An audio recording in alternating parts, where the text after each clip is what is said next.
రాజధాని అమరావతి నిర్మాణం వేగంగా ముందుకు వెళ్లాలంటే తిరిగి తెలుగుదేశాన్ని గెలిపించుకోవాల్సిన అవసరం ఉందని తాడికొండ అభ్యర్థి తెనాలి శ్రావణ్ కుమార్ అంటున్నారు.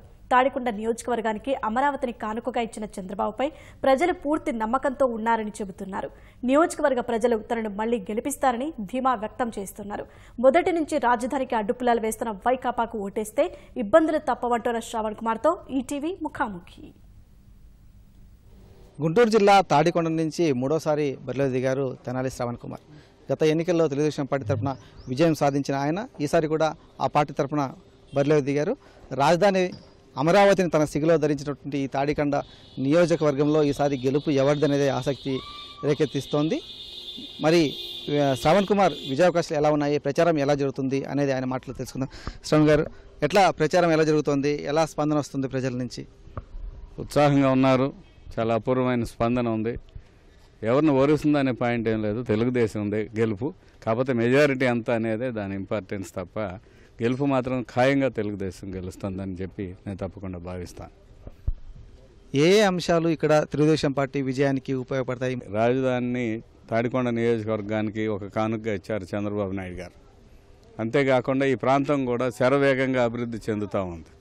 దాదాపు 50,000 కోట్ల రూపాయల పనులు జరుగుతూ ఉన్నాయి ఒక తుళ్ళూరు మండలంలోని. రాష్ట్రం నుంచి నలుమూలలకి ఇక్కడ కనెక్టివిటీ రోడ్లు అన్నీ కూడా వస్తూ ఉన్నాయి. ఎన్నికల తర్వాత చంద్రబాబు నాయుడు గారు ప్రభుత్వం ఏర్పాటు చేయడం ఖాయం.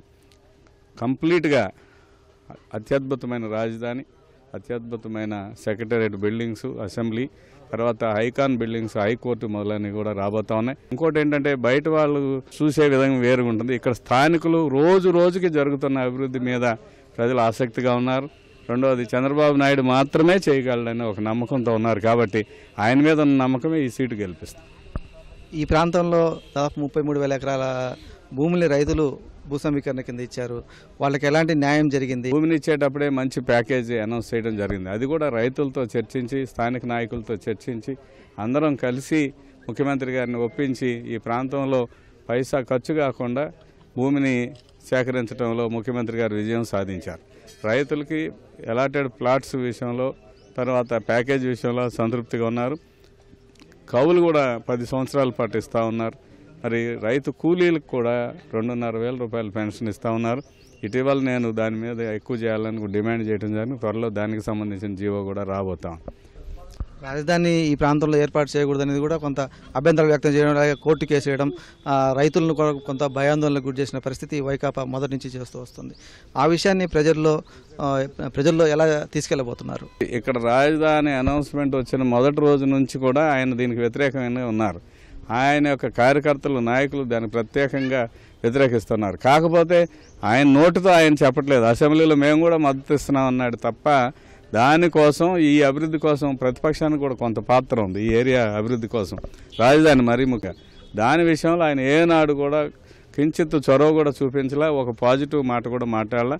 3 సంవత్సరాలు 4 సంవత్సరాలు గడిచిపోయినా కూడా ప్రజలకి చంద్రబాబు గారి మీద, తెలుగుదేశం ప్రభుత్వం మీద నమ్మకం ఉండబట్టే పీస్ఫుల్గా ఉన్నారు. ఇప్పుడు వైకాపా నుంచి ఉండవల్లి శ్రీదేవి గారి నుంచి పోటీ చేస్తున్నారు. ఏ మేరకు మీకు పోటీ ఇస్తారనుకుంటున్నారు? ఎన్నికల్లో పోటీ సర్వసాధారణం, అందులో ఏమీ ఇబ్బంది లేదు. అయితే ఆవిడ గారు ఈ ప్రాంతంలో సుపరిచితురాలు కాదు.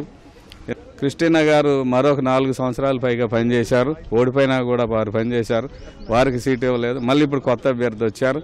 మరి వీళ్ళని ప్రజలు ఏం నమ్ముతారు? ఏ ఊరు ఎటు వెళ్ళాలి, ఏ ఏరియాలో ఎవరుంటారు, ఏ ప్రాంతంలో ఎవరు నివసిస్తారు, వాళ్ళ అవసరాలు ఏంటనేది నాకు తెలిసినంతగా ఆమెకు తెలియదని నేను ఖచ్చితంగా భావిస్తున్నాను.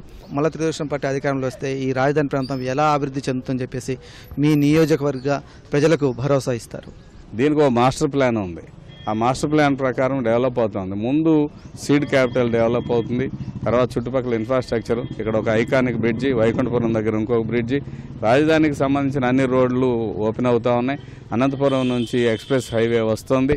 ఈ రకంగా ఇక్కడేమో 18 రోడ్లు, సీడ్ యాక్సెస్ రోడ్డు కాకుండా ఇంకా 18 రోడ్లు వస్తూ ఉన్నాయి. కాబట్టి ఇక్కడ ఈ ప్రాంతంలో ఉన్న వ్యక్తులు ఎవరికి కూడా, కుటుంబాలు ఎవరికి కూడా ఇబ్బంది జరగకుండా అన్ని చర్యలు తీసుకుంటూ ఉన్నారు. మీ పార్టీలోనే కొంత ఒక రెబల్ అభ్యర్థిని కూడా పెట్టాలనేది మీ పార్టీ వాళ్ళు నిర్ణయించారు. దాన్ని ఎట్లా సర్దుబాటు చేసుకోబోతున్నారు? అంటే సొంత పట్లని కొంత అసమ్మతి రాగం వినిపిస్తున్న తరుణంలో. అసమ్మతి చాలా తక్కువ.